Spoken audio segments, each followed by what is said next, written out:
Hey friends, my name is Scott, and I am part of the CA Jail Outreach team. I just wanted to say, welcome. I am genuinely excited that you chose to spend this time with us today, because we're discussing something that has absolutely transformed the energy here in our office, and honestly, our own lives too. You might have heard the business concept, Eat the Frog. Before we jump into what that means, let me start with the most essential question of the morning. A quick reminder, don't let your tadpole mature into a frog.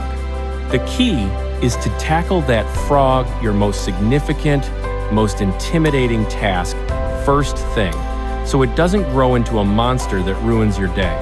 If that sentence makes you cringe, smile, or immediately check your to-do list for something slimy, then this episode is for you. Now, I know the phrase sounds wild, but at its core, it's simply about facing your biggest challenge. That one thing you're dreading first thing in the morning.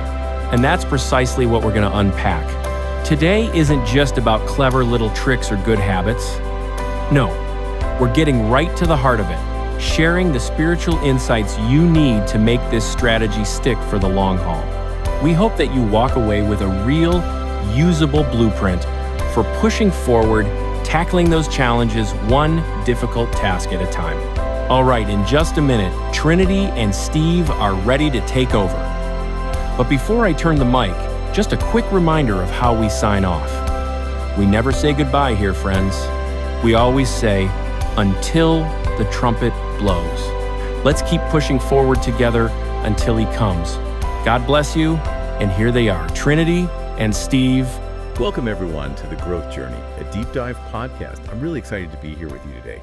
We're going to immerse ourselves in a really interesting approach to productivity, one that promises, well, not just efficiency, but maybe even transformation. Yeah, thrilled to be here too. And we're looking forward to guiding you through this. We're part of the CA Jail Outreach digital community team. And this deep dive, it's a bit unique, isn't it? It is. The wisdom we're exploring today, it comes straight from the memoir written by our own CEO and founder, David Everett. That's right. And the memoir, it has this unforgettable title, Stop Kissing Your Frogs. Tackle that ugly task before coffee. It really distills decades of, well, hard-won wisdom. Absolutely. And for you listening, we want to be clear about our focus here. By producing this content as a deep dive, it actually allows the boss, David Everett, more time, more mental space for other really critical initiatives, things central to CA Jail Outreach's powerful mission. And that mission, it really is the anchor for everything we do here. It all stems from the CEO's really profound heart for people, especially, those navigating the tough complexities of the justice system. We're talking about folks with loved ones currently in the jail system. Yeah. CA Jail Outreach is just completely dedicated to providing hope and laying the groundwork for second chances during what are, let's face it, profoundly challenging times for families. So true. So who is this author? Who is David Everett? His solid wisdom approach, it's grounded in some serious experience and expertise forged from, 22 years of military service? That's right, 22 years. He rose as a combat veteran, went through rigorous military leadership training. That includes the Highly Strategic Advanced Strategist program. That's a really key point for context, isn't it? It really is, because David was a military leader and strategist during those service years, focused on command, execution. He was not a military chaplain back then. Right. Now, however, he serves as a dedicated chaplain within the jail system. So he's integrating that deep leadership, that strategic thinking, with his faith foundation, which, also includes a Bible college education. Okay, so it's that combination, strategy, faith, and just, life experience. Over 30 years of marriage, facing triumphs, but also profound personal loss. That's what makes the advice in this memoir feel so incredibly practical, so actionable for you, the listener. Yeah, it's wisdom that's built to last. You feel that when you read it. Okay, let's do it. Let's unpack the core idea, the one that gives the memoir. It's a very catchy title, Eat the Frog. Right. And what's fascinating, I think, is how simple the concept sounds. But that simplicity, it kind of hides its powerful potential, doesn't it? It does. David frames this as a really fundamental, powerful time management strategy, something that can genuinely transform your productivity and this is crucial, your spiritual discipline too, it's pitched as the antidote really for feeling overwhelmed or, being stuck in procrastination. And the idea itself, as Chaplain David points out, it springs from that classic kind of humorous quote, usually attributed to Mark Twain. Right? That's the one. Eat a live frog first thing in the morning, and nothing worse will happen to you the rest of the day. So the frog, then. Yeah. It's not just any old task. No, definitely not. It's the hardest one, the most dreaded, the highest impact piece of work on your plate, the one you are absolutely most likely to put off. Okay. So if you tackle or, consume that one difficult thing first, you've essentially neutralized the biggest threat to your morale, your productivity, for the entire day, right off the bat. Wow. And the philosophy behind it, Mr. Everett captures it in this really concise, powerful quote. It kind of sets the stage for our whole discussion today, I think. And which one is that? He says, "The smallest tasks, diligently completed, build the character for the greatest achievements." That's good. Yeah, the focus is clearly on that daily disciplined action, not waiting around for some, grand opportunity to strike. It's about the now. Exactly. It's about building momentum through diligence. So let's start with the cognitive burden of work.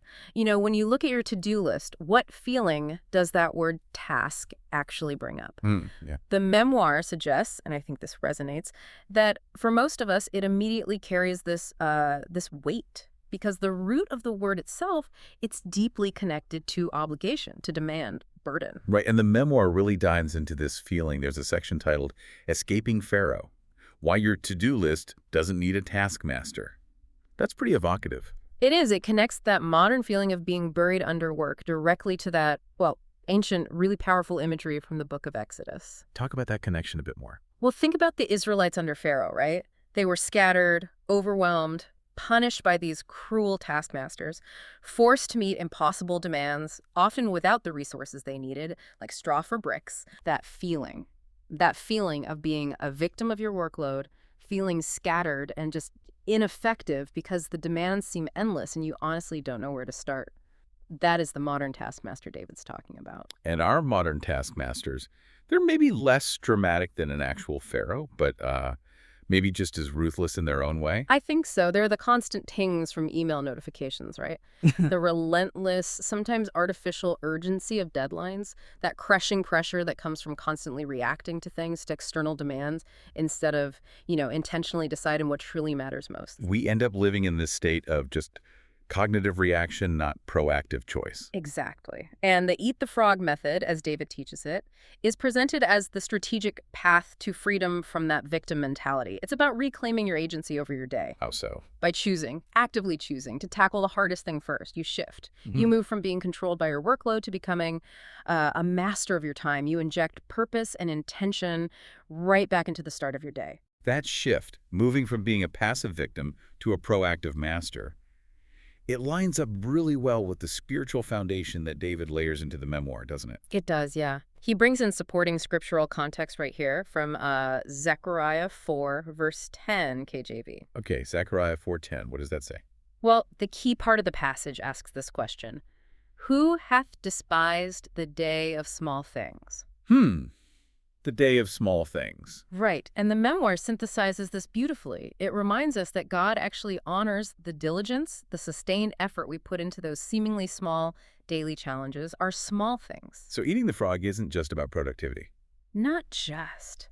If your day starts with dedicating yourself to tackling that dreaded frog, that effort itself has intrinsic value. It builds character in a way that goes far beyond just, checking a box on a list. It validates the daily grind, in a way. Yeah. Tells us that those small, maybe difficult wins, they're spiritually significant. Strategically important, too. They contribute to something much bigger than just like a clean inbox by 5 p.m. Precisely. Now, let's talk about the flip side. The cost of not doing it. The cost of delay. David titles this crucial analysis, The Dreaded Slimy Growth. Why delay makes your frog a monster. Ugh, slimy growth. We've all felt that, haven't we? That psychological energy you spend just worrying about the difficult task, dreading the moment you have to start. It almost always outweighs the energy it takes to actually do the thing. It really does. That internal negotiation, the bargaining with yourself, it's exhausting. And that burden, it's not just sitting there quietly, is it? Not at all. Mr. Everett points out that the task you avoid doesn't just wait patiently. It actively consumes your internal resources, your mental energy.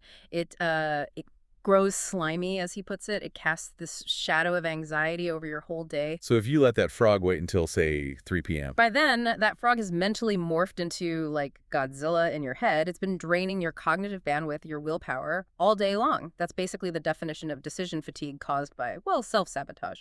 Okay, so here's the payoff.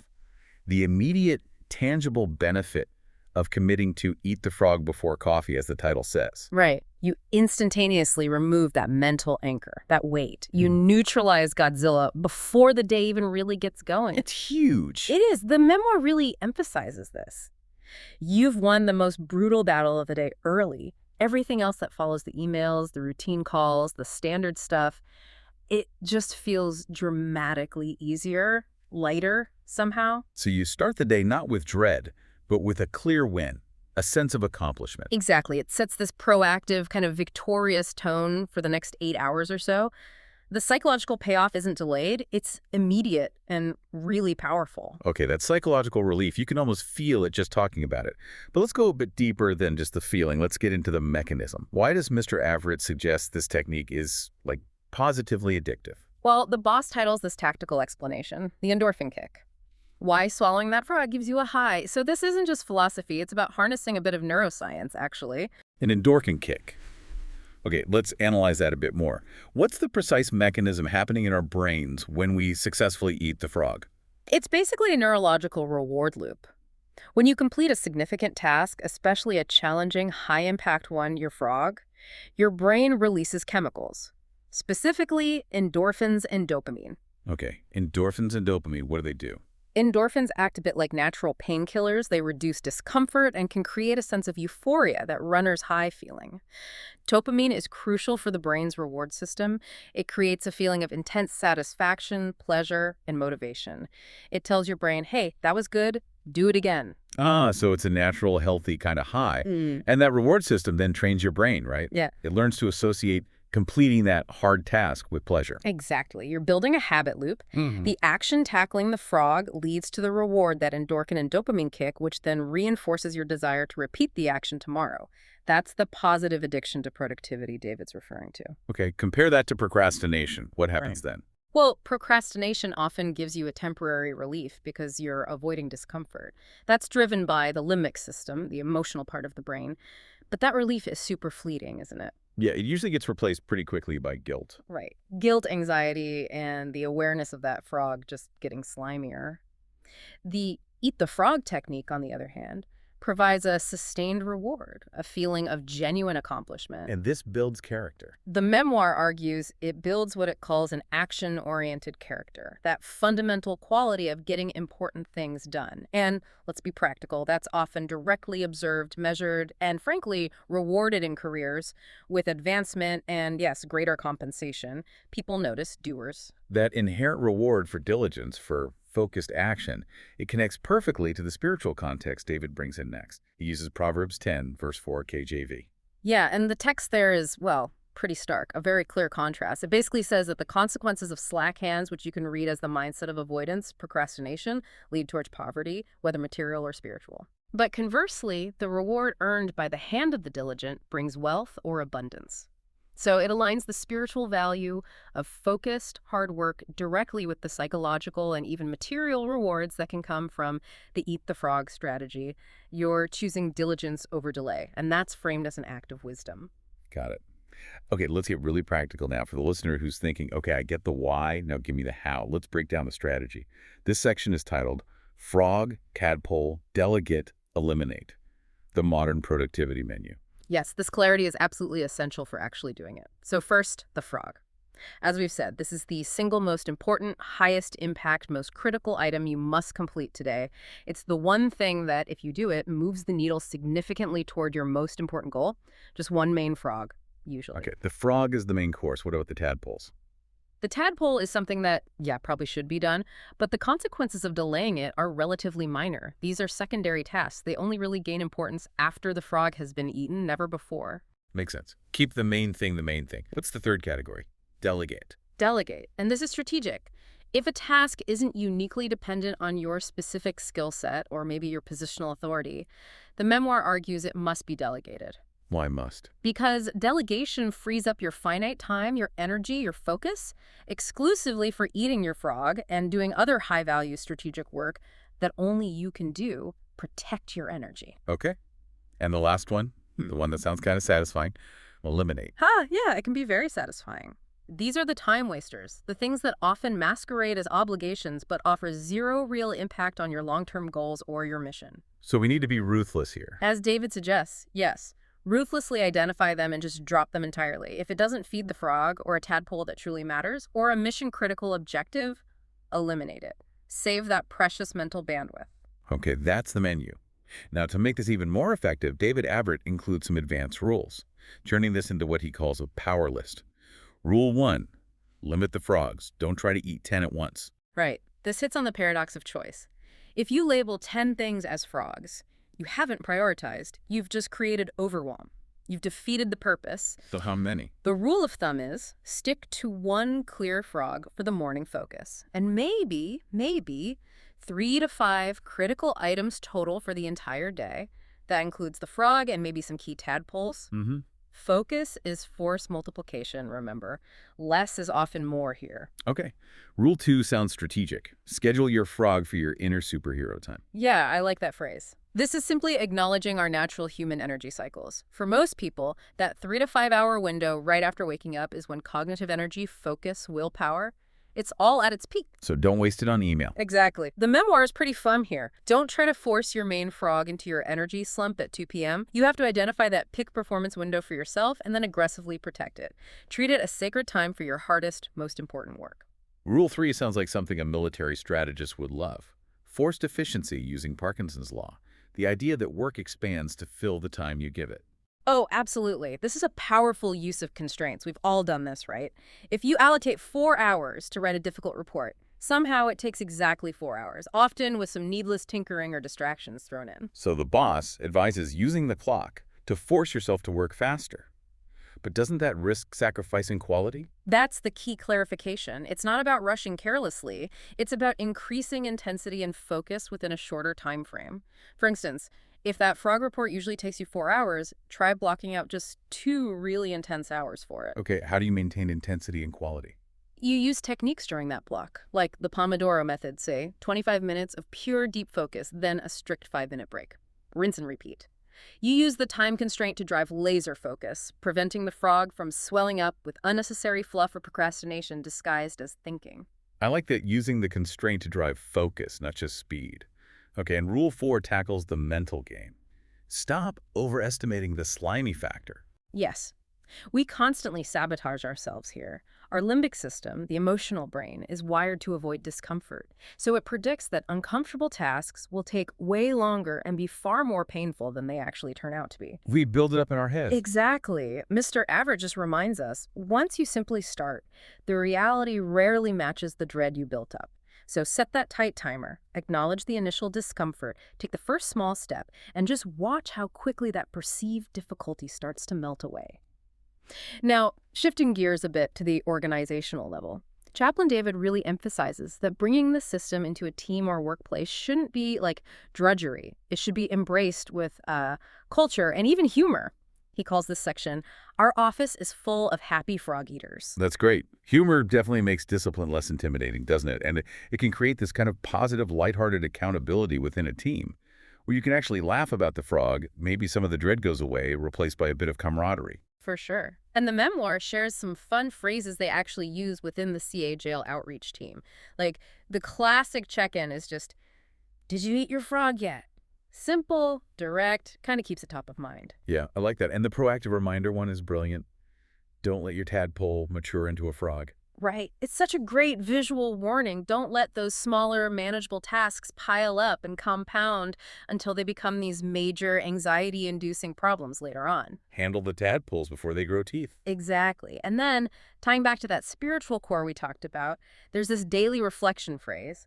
Did you remember to pray for your strength before eating your FRG? Ah, I like that integration. It just seamlessly weaves faith into the act of daily discipline. It's a prompt to remember, commit your works to the Lord before you even start wrestling with that frog. Okay, so this talk about recurring tasks, it leads us to a really big insight for sustainable productivity, something beyond just daily tactics. The CEO titles this, The Recurring Frog Problem. Stop eating the same meal every day. Yes, this is where we really see the shift from just task management to true systems thinking. And you can feel David Averett's advanced strategist background here. What's the core idea? The core idea is, if the exact same unpleasant, complex task keeps showing up on your list day after day or week after week, the issue probably isn't your willpower or your discipline. You likely have a systemic process problem that needs a strategic fix. You're treating the symptom eating the same frog, not the underlying disease, the reason the frog keeps appearing. Precisely. And this is where that powerful quote from Chaplain David fits perfectly again. The secret of getting ahead is getting started. You have to start the critical work of analyzing the root cause. Move beyond just coping with the recurring problem every day. A military strategist wouldn't fight the same battle the same way over and over again if they kept getting bogged down, right? Absolutely not. If you're constantly eating the same ugly meal, you need to apply some strategic analysis. Maybe use something like the 5 whys technique to dig down and discover why that meal exists in the first place. What's broken in the process upstream? Okay, so how do we fix it? The memoir outlines 2 key strategies for transformation. First is the mindset flip. Reframe your frog. Right. This requires some honest introspection. You have to ask yourself, why do I actually label this specific task a frog? Is it the content itself? Or is it maybe the pressure associated with it, the format, the perceived judgment? Give an example. Okay, say you despise writing detailed weekly status reports. The memoir suggests reframing it. Maybe instead of reporting, think of it as free writing the facts needed for team optimization. Or maybe documenting progress to celebrate wins. Just changing the label can help. Sometimes. Or maybe it's the method.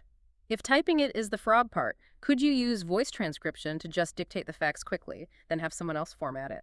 That small shift in semantics or skill application might eliminate the pressure and remove that dreaded frog label entirely. Okay, that's the mindset shift. What's the second strategy? The process fix. The process fix. Transforming the task itself using automation, templates, or maybe strategic delegation. If a task is constantly recurring as a frog, the workflow is fundamentally inefficient or ill-suited to you. So we need to diagnose the workflow. Exactly. The memoir gives us some essential diagnostic questions, almost like a mini systems audit. You need to ask, what tools or automation could I use to get this task, or parts of it, done like 80% faster? Can I delegate this entire task? Or maybe just the parts I hate the most? And this one's key. Crucially, what is the single least favorite part of this task for me? And how can I simplify or completely eliminate that specific step? For example, if you hate formatting the budget spreadsheet every month, could you create a locked template once and then maybe delegate the data entry part? So the ultimate goal here, drawing from Mr. Everett's strategic approach, isn't just to, tolerate the recurring frog or eat it faster. No, the strategic goal is to systematically transform that recurring frog into just a routine tadpole, something manageable. Or ideally to redesign the system entirely so that task gets eliminated from your personal menu altogether. Fix the root cause. Makes sense. And there's one more practical tip for our digital age. Your digital butler. How AI helps you tackle the ugly task. Yeah, this is a simple but clever hack for dealing with modern choice paralysis. We have so many things vying for our attention. So what's the tip? Just by labeling the task frog, followed by the task name like frog, draft, project, proposal in your digital calendar, your to-do list app, whatever you use, Google, Todoist, Asana. You're essentially instructing the organizational AI, the algorithm, to prioritize that one item visually. How does that help? It leverages technology to reduce friction. When you open your app first thing, that critical high-priority item is right there, maybe highlighted or at the top. It stares you down, basically. This drastically reduces the temptation to click on an easier, lower-impact tadpole instead, just because it feels less daunting. You're using the tech to force the prioritization you already decided on. A digital commitment device. Exactly. Simple, but effective. Okay, so we've covered the strategy, the science behind it, the systems thinking for recurring issues. Let's bring it home by revisiting that deep spiritual core that makes David Averett's whole approach feel so, holistic. The section is titled, Finding the Faith to Feast, Spiritual Strength for Your Daily Frog. Right, because for Chaplain David, this eat the frog method, it really goes beyond just secular efficiency tips. It's framed fundamentally as a way to honor God. How? by wisely stewarding our efforts and, crucially, our time. It becomes an act of diligent, focused stewardship. And the foundational scripture he points to here is Ephesians 5, verse 15 through 16 KJV. That's the one, and that passage instructs us, "See then that you walk circumspectly, not as fools but as wise, redeeming the time because the days are evil." Redeeming the time. That's a powerful phrase. What does it mean in this context? It literally means something like buying back or making the most of time that might otherwise be wasted, squandered, or just misspent on low-value activities. So by prioritizing the frog, the most valuable, highest impact action, the memoir argues we are acting wisely.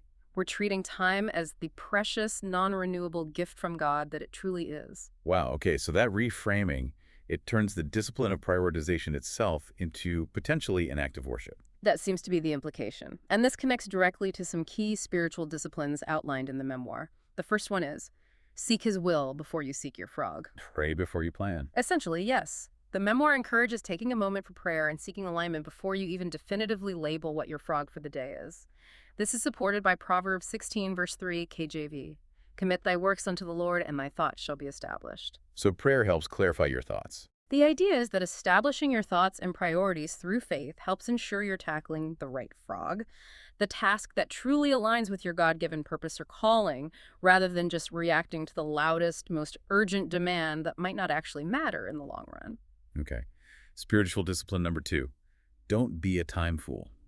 Recognize time as a precious gift from God. Yeah, this is a pretty direct reminder of our responsibility as stewards. From David's perspective, consistently wasting time isn't just inefficient, it's arguably a failure of stewardship over a divine gift. So our intentional effort to tackle the hardest, most necessary thing first becomes a powerful acknowledgement of the value of that gift. It's rejecting the folly of distraction and aimlessness. And the third discipline ties it all together. Treat your desk job like an act of worship, doing everything with excellence. Right. This is underpinned by Colossians 3, verse 23 KJV. And whatsoever you do, do it heartily as to the Lord and not unto men. Do it heartily. Yeah, with your whole heart. So whether your frog today is some unglamorous piece of paperwork or a major strategic decision or a difficult conversation, performing it heartily, with full effort, integrity, diligence elevates it. It makes it more than just mundane work. It becomes an offering, done as unto the Lord. Okay, that provides a really deep foundation, but let's inject a practical challenge here. This method, while it sounds effective, can also sound pretty rigid. What about the listener who hears, eat the biggest, ugliest frog first, and just feels paralyzed, demotivated even? That's a really important point, and the boss addresses this directly in the section. Wait, is this diet right for me? Which I think shows real leadership, acknowledging that one size doesn't fit all. So he recognizes that the sheer size of a frog can sometimes lead to shutdown, or maybe that not everyone is a morning person with peak energy first thing. Exactly. The memoir offers some excellent validated alternative adaptations to meet different psychological needs or work styles. It's not about dogmatically sticking to one method if it genuinely doesn't work for you. Okay, let's quickly run through these alternatives. First one, start with a win. Right. If that main frog just feels completely insurmountable first thing, the advice is begin instead with a sizable but maybe more enjoyable task. Perhaps a challenging tadpole, you can complete relatively quickly. What is that, Chief? You get an early sense of accomplishment that releases a small initial burst of dopamine, giving you that psychological boost, that feeling of momentum you need to then turn and face the actual frog, or at least a difficult piece of it. Okay, build momentum with an easier win first. What's the next alternative? Divide and conquer. This is for the truly massive frogs, the ones that feel like multi-day projects. You break them down strategically. You identify the absolute hardest, most mentally draining 20% of that task that becomes the frog segment for today. And you schedule just that piece. You schedule only that core difficult component for your peak energy time. Then the prep work, the research, the organizational setup, the easier bits you can tackle those during lower energy blocks later in the day or week. Focus your best energy on the hardest part only. Okay, the third one. Weekly dining. Scheduling the single most draining task just once a week instead of daily. My question here is, won't the anxiety about that huge task just build up all week until Tuesday morning comes around? That's a totally valid concern, and the memoir addresses it. Weekly dining only works if you practice two things rigorously: intense mental preparation for that day and really strong boundaries the rest of the week. How so? You schedule that monumental frog for, let's say, Tuesday morning, and you block out significant time. The key is mentally compartmentalizing. On Monday, you commit your full focus to Monday's frog or priorities. You have to trust the process, trust that the time set aside for Tuesday's mega frog is protected and sufficient. It's designed to prevent that daily mental drain from the anticipation of the huge task, while still ensuring it gets the focused, uninterrupted attention it requires when the time comes. Requires discipline, though. Definitely sounds like it requires discipline. Okay, and the last alternative, the momentum build. This is a bit similar to start with a win, but maybe with even smaller tasks. If you really struggle just getting started at all, the idea is to begin with maybe 3 to 5 very minor, quick, possibly even enjoyable tadpoles. Like clearing quick emails or making a simple phone call. Exactly. Things you can check off fast. The sheer act of checking off those easy wins rapidly builds speed, and confidence economists might call it velocity. You gain momentum before you shift gears to confront the major challenging item. The underlying goal, again, is always to get started and achieve some immediate forward motion. So whether you decide to become a dedicated daily frog eater, or maybe you find one of these flexible alternatives works better for your style, the ultimate outcome, as David Averitt outlines it in his memoir, it stays the same, doesn't it? Yeah, the end goal isn't just frantic activity or looking busy. It's about achieving sustainable productivity, making real, measurable progress toward your most important goals, and finding that, frankly, incredible feeling of victory each day, knowing you chose disciplined action, you chose diligence over the paralysis of delay. We really should repeat that powerful quote from Chaplain David one last time, because it feels like the fundamental key to unlocking all of this.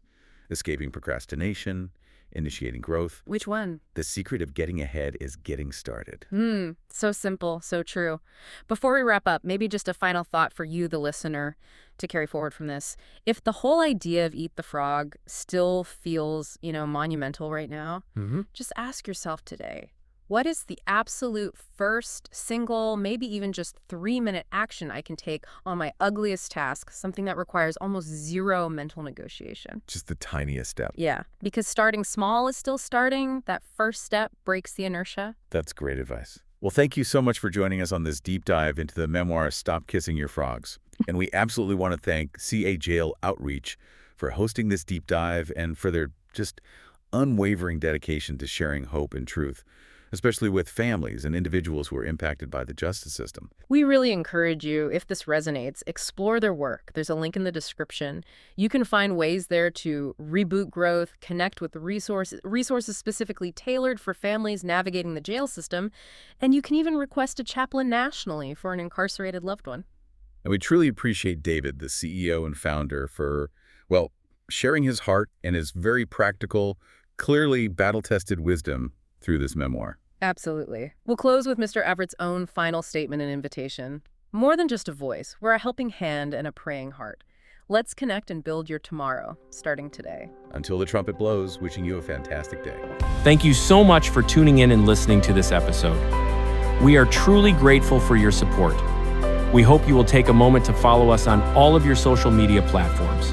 The best way to stay connected and discover everything we offer is by visiting our website, which is conveniently linked for you in the description box below.